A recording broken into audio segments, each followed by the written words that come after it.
points playing your favorite slots, and one swipe of your M Life Rewards card can win you the $1,000 prize. Hit the jackpot with Firework Free Play, only at MGM Grand Detroit.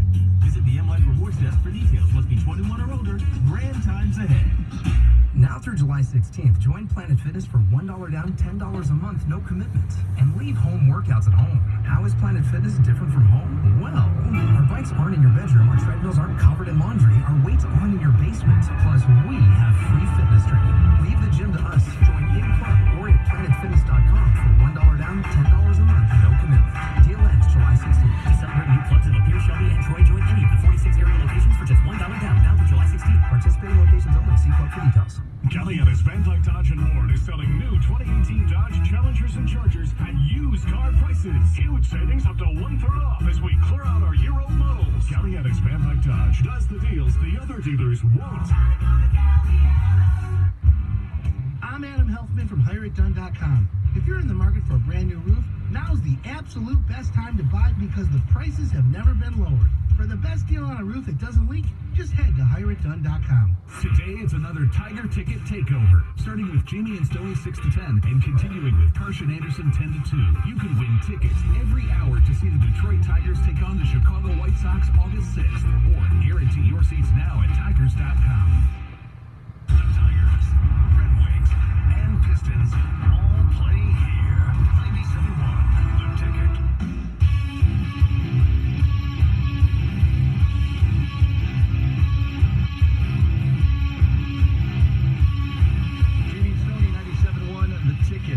We have some other nominees for guys who we talked about who never came here, like Russell Westbrook, Les Miles, Sammy Watkins.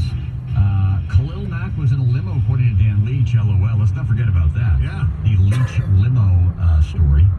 That was big. How about Zach Parisi and Ryan Sutter?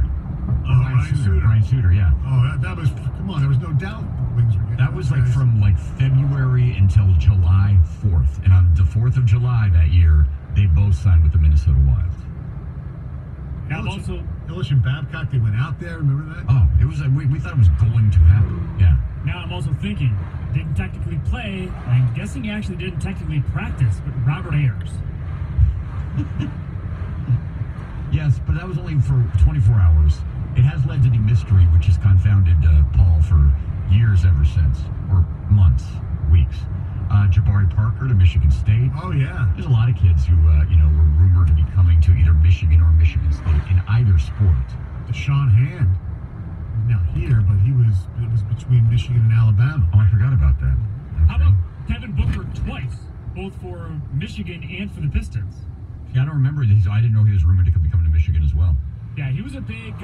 He's from the state, and then he went out of state to finish his high school career, I believe. Yeah, he was a big beeline recruit, and then he got, started climbing up the recruiting ranking boards, then Kentucky swooped in and got him. Steven Stamkos, NHL Free Agency 2018. Oh, absolutely. Jack Hughes. Yes, we talked a fair amount about lose for Hughes, right? And even Zion, to some extent, with the whole tank or whatever, go for the playoffs. By the way, the Tigers open up the second half tonight at 8:15 against Kansas City. We talked late in the show yesterday with Al Avila, the Tiger general manager. We're going to have that interview coming up for you right after Tony's update at 7 o'clock. By the way, one thing we failed to mention, or at least give an opinion on after the Russell Westbrook-Chris Paul trade, and it pretty much goes without saying, but I'll say it anyway. No, the Pistons should not go after Chris Paul. Okay. Wow. I didn't even think that was an option. I just wanted to, throw that out. Because I'm sure there are people out there saying, yeah. Russell Westbrook, even though people want to say he's on a decline, is still one of the top 12 players in the league, at least, would you say? yeah. I mean, whatever. Yeah. Chris Paul is not. No longer. And you just can't rely on Chris Paul to stay healthy. No. All right.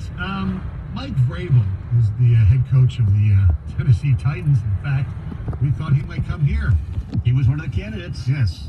We definitely liked him. Allegedly. Yes. Well, he was on a podcast with some of his teammates, some of the guys he coaches. Taylor Lewan, who of course played at the University of Michigan, and Will Compton, also of the Titans. They do a podcast from the bus. It's called Bussin' with the Boys. And it's pretty cool. I saw the video of it. And they were talking about a lot of things, including that Mike Vrabel was leaning a heavy lean, he said, towards Michigan when he was being recruited. Played at the camp here. Gary Mueller surprised him, offered him a scholarship. Thought he was coming here, came to visit, and said, "Nah, I don't think so. Didn't like the visit." He wouldn't mention the player who hosted him, but he didn't have a good time. Ended up going to Ohio State. Anyway, done pretty well for him. Anyway, they were discussing, the fact that Vrabel obviously won Super Bowls with the Patriots. And he was asked by one of the guys on the staff of this show what he would do if the Titans, win a Super Bowl. Matt Neely said he would cut off his For a Super Bowl. for a Uno Super Bowl. And I said, and I have no problem saying, no, I wouldn't do that. Would you cut your off for a Super Bowl? Been married 20 years. Yeah, probably. You've got 3. As a player. You guys have been married for 20 years one day. Would you, if you came home holding a bag of ice, and Jen was like, "Oh, honey, what'd you do?" Like, I thought you already got fixed. I'm like, "Oh, honey, we're gonna win a Super Bowl." She'd be like, all right. Or would she be upset? She'd probably be on board. She would be like, "Do you want me to do it? You want to do it now?" Do you want to do it now? I made the ultimate She's like warming up a knife in the fire and getting ready to go. Oh my God. Did he know that was being recorded? Yes. It was part of it. It was like the 57 minutes into an hour show, basically. There's video of it. Well, first of all, the obvious conclusion to draw is that Mike Vrabel's not getting much at home anymore. Yeah. I mean, he has been cut off, and not that way cut off. He is, it sounds like he and his wife do not have a very exciting sexual relationship. Maybe that's why he didn't get the Lions job. Because he has too much personality. I mean, Patricia, can you imagine Patricia getting asked that question? I know. You'd be like, what are you talking about? That's the most preposterous thing I've ever heard in my life. You cut your Richard off. Yeah. Yeah, sure. Yeah? That's dedication. He's right. That is the ultimate sacrifice. Yeah. Now, we've heard from people who said they would do this and do that. 248-539-9797. What would you do to ensure Lions winning a Super Bowl? I'm sorry. I don't like the phraseology of that question, because I would view it as, what are they going to do for me?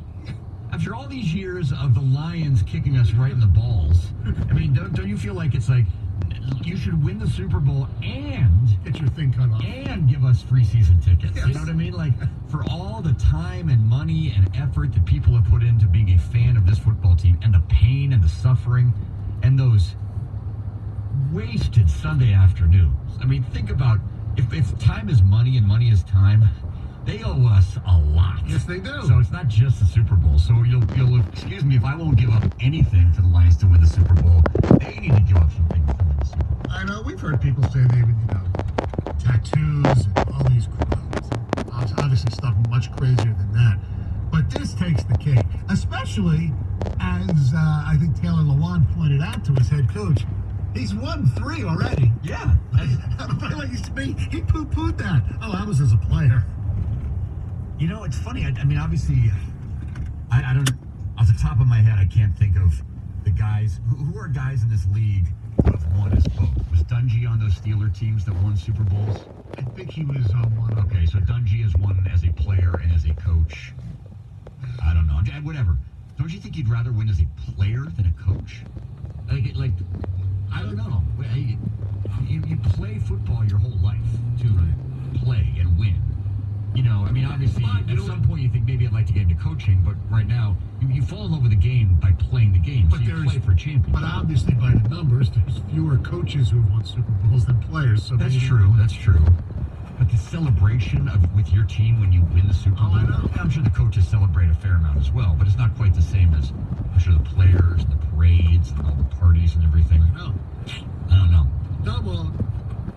Was Doug Peterson, he was a backup to Brett Favre? I don't know, he might have been. Maybe. But at least Dungy played for Yes. this. But Peterson probably held a clipboard, or, there's coaches. Right. Was Kavanaugh maybe a backup on one of those 49er teams? Not Kavanaugh, Kubiak. Yeah, Kubiak was a backup to Elway. Yes. But maybe not on a championship team. Maybe he was done by then. I don't know. Anyway, I'm not giving up anything. No, I'm certainly not giving up what Mike Vrabel Well, I would give up if somebody could somehow magically guarantee me I could shoot anywhere between 78 and 85 every time I played golf, I'd give up a pinky. I would. To get a lower golf score? To be that type of golf score? Yeah. Yes, absolutely. What the hell do I need a pinky for? If I could still play, if I could play golf? Well, if you ever go back to your cocaine habit, don't you need it for the... There's more than one pinky.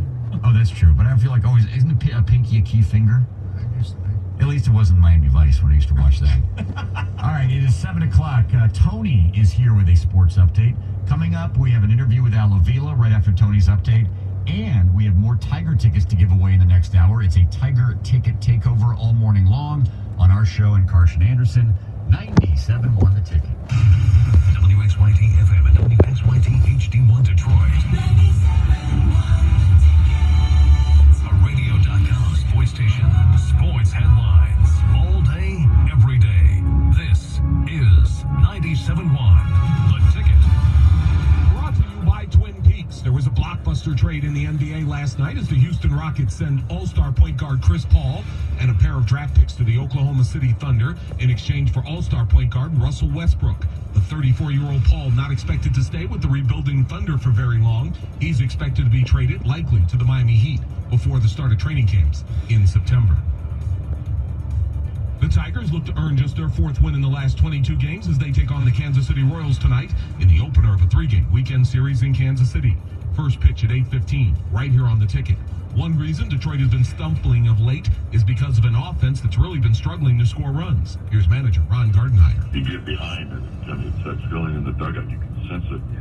You try to keep them going, put together good at-bats, but, unfortunately, we're just not scoring runs. And that's really tough for a pitching staff on a whole baseball team. The Tigers scored just 311 runs in the first half of the season, the fewest of any team in the major leagues this year. Meanwhile, according to stories this morning out of San Diego, Padres officials reportedly are interested in possibly dealing for the Tigers' Matthew Boyd. Reportedly, Detroit would receive outfielder Hunter Renfroe, who has 27 home runs and 49 RBIs this season for the Padres, in any possible deal. A release from officials with the ACC Thursday confirms the NCAA has indeed added 3 more bowl games to its postseason schedule this year, bringing the total number of bowl games to 42. Those 3 new games will take place at Fenway Park in Boston, the Los Angeles Coliseum, and in Myrtle Beach, South Carolina. With 84 teams needed to fill those games, there's a pretty good chance that teams with losing records will play in a bowl game this year. From the Ticket Update Desk, I'm Tony Ortiz. For more, go to 971theticket.com. Jamie and Stoney on 97.1 The Ticket. Tigers open up the second half of the season in Kansas City this weekend. Joining us now is Tiger General Manager Al Avila, who enjoyed a bit of a break during the All-Star break. Al, good morning. How you doing? Good morning. I'm doing great. Great to have you on. Thanks for the time. We really appreciate it. Did you actually have an All-Star break, or were you still working the phones? I mean, does your job never really stop? Well, the job never really stops. I think what happens is the All-Star break, traditionally, guys take some time with the family, but you're always on the phone. You're always fielding some phone calls. I actually had a few phone calls in the 2 days, and it's usually, guys just trying to stay in touch to make sure that nothing's going on without them knowing, you know what I mean? So things usually tend to pick up now, probably next week. Guys come back, they see how their team's going to play the first week coming back out of the All-Star break, and then after that, I think you'll see things moving quickly. Obviously, the names everybody's probably calling you about, at least ones that are public, Shane Green, Matthew Boyd, and Nick Castellanos. Not to get into details with each one, but would you say that at least you expect 2 of the 3, if not all 3, to be dealt by the deadline? Well, that's hard to say. Right now, I think there's a lot of pitching available, particularly relievers, and so it's hard to say. I would say that I would expect interest in our pitchers. They've done very well, and I think obviously I've been in contact with a lot of DMs. Nobody's been overly aggressive, but I think it's because just the timing of it right now. I think I'll know more coming out of this weekend coming up as far as how aggressive guys are going to be. So, I think Shane Green put it in the right words that any reliever that's pitching well right now that is in a rebuilding team could be obviously a target. So they pitch well, so there's reason to believe that there would be some interest. What's the market like right now, Al, in terms of, like, in the National League Central, every team has a chance to still win that division. And in the wild card race, I think only 2 teams are truly mathematically out of it. And even the Mets, you don't know about them. A couple years ago, you guys made trades at the deadline, even though you were still within the wild card race, because you just felt like that was the right thing for the organization. Do you get a sense of how these National League teams are treating their, I guess, run for a wild card spot? Yeah, I think when you're going for the wild card, I think guys are more conservative because obviously there's, it's less of a chance to go all the way. But so guys will be more, or teams will be more conservative going into the wild card if they think they're wild card contenders. Then let's say teams that are obviously set up pretty solid for the playoffs. But I guess my question is, does it make you more of a likely? They may be conservative, so maybe they're not going to be buyers, but are they not going to be sellers because they want to at least stay around the race? Does that make some of your guys maybe more attractive because the market may dry up a little bit? No, I think you'll see that even if there are wild card contenders, I think they could be sellers too, as long as they feel that they can make their club better.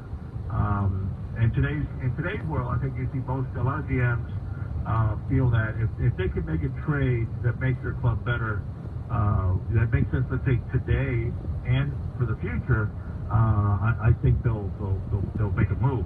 I think what you see today is teams that are not going to make a move, or that will sell or say trade a player that can help them in the future, but they would trade a player that could be a free agent at the end of the year, even though they might be helping them win right now. But if they can trade a guy like that to make them better and you get a more controllable player, I think they'll be open. Obviously, they'll be more open to do that. But those are difficult trades to make. But again, everybody has an open mind going into these last few weeks, and some guys are more aggressive than others. You took over as general manager after the deadline in 2015. You said at the press conference the other day, the rebuild really didn't start till 2017. What's the timeline here, and where is the hope besides the pitchers, Mize, Burrows, those guys that we've seen? Because still the position players, it seems to be taking a lot longer than fans want. And that's true. I mean, the position players, right now it's one of those things where position players, unless you see the statistical, the stats across the board, as far as on-base percentage, OPS, your home runs, things of that nature, you tend to get nervous about it. But we do feel strong and good about the pitching that's coming up. We think we're going to have a good starting rotation. We're going to have a good bullpen. One thing that we've learned over the years is the pitching on the free agent market is really volatile, and it's very risky.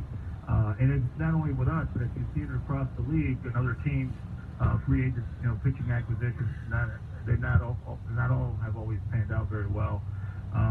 And so that's one thing we feel really good about, is that homegrown pitching that we think we have really high-end guys, and that'll help us compete, obviously, for a long time.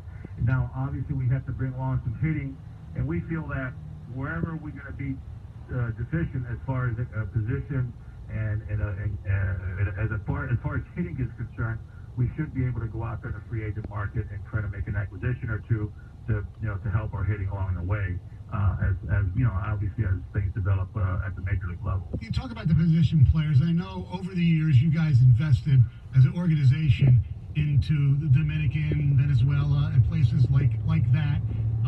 There was an academy. I don't know if you still have the Tigers Academy down there, but there's really been, at least to my knowledge, no dividends at all from any of these players, where other teams, Minnesota has a load of guys that, they signed international money, whatever word you want to use.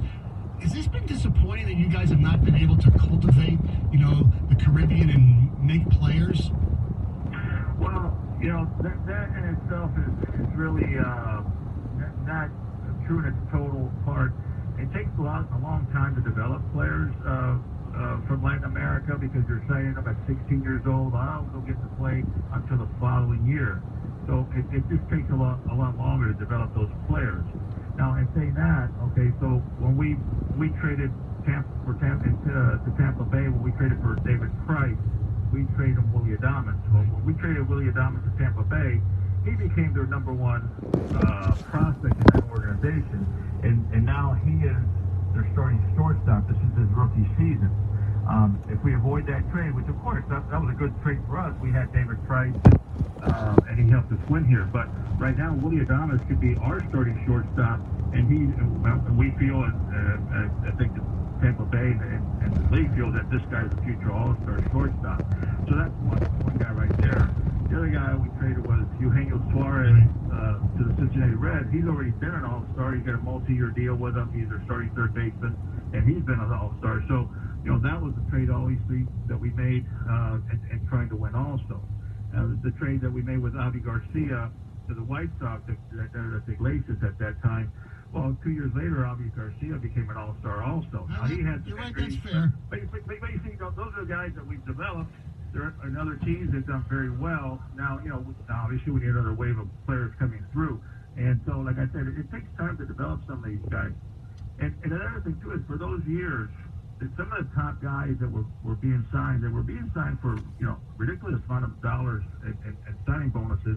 There's teams were being aggressive and paying luxury taxes over the amount.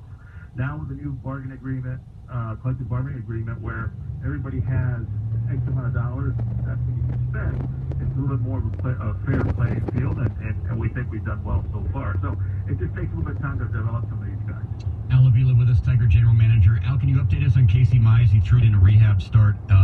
37 pitches. Did he leave just because you didn't want to put too much wear on the arm? Yeah, he pitched 2/3 of an inning. He threw 34 pitches, I believe 34 pitches, and we took him out because we have a philosophy in the minor league that if you have one particular inning that's stressful and that the pitch count goes up, we'll take the pitcher out and we'll avoid the stressful situation. What we did with Casey then is obviously we took him out of that situation, and then he finished his because we wanted him to go 60, 65 pitches. So what we did was he went ahead and pitched 3 innings in the bullpen, what we call an up and down bullpen. He threw another 34 pitches in the bullpen. He felt good. The ball was coming out of his hand fine, and he was up to 95. He said he felt strong. Just that his command wasn't there, and he was kind of all over the place. And we just felt it was prudent to take him out. It's not because it was him. It's just basically our philosophy in the minor league. When an inning becomes too stressful and too many pitches in one inning, we do that with a pitcher. But his arm is healthy. You're not concerned about that? No, at this point, I see he's healthy. He feels strong, and like I said, his velocity is good, and there is no issues other than obviously he just didn't have a good game. Yeah. What's your take about what's going on with Miguel Cabrera? A lot of us say we hope that he will turn into David Ortiz, have some kind of fountain of youth, and come back to Lakeland next year in much better shape and just be a terrific designated hitter. Obviously, his power is not what it was. Are you disappointed in what Miggy's been on the field, off the field? Where are you guys with Miggy? And would you ever consider the dreaded buyout? No, I don't think so. I mean, I don't know.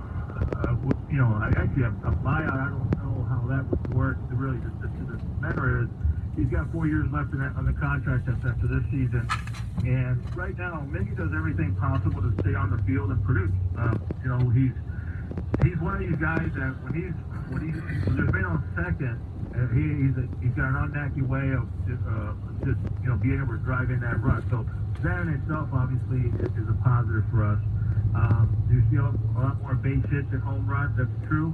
Obviously, the injuries have taken a toll on him, but he works himself every day to make sure that he's on the field, that he's playing, and he does the best that he can in order to try to produce for us. He tries to be a leader for our players. We have a lot of young guys on the team, a lot of inexperienced guys on the team, and he's in the middle of the lineup. And so every day he goes out there, he tries his best to be on the field and be able to play. Hey, Al, we know your time is brief. We really appreciate it. Good luck in the second half, and hopefully we'll talk to you soon. All right, guys. Thank you, and look forward to seeing you back in the stadium. All right, there he is.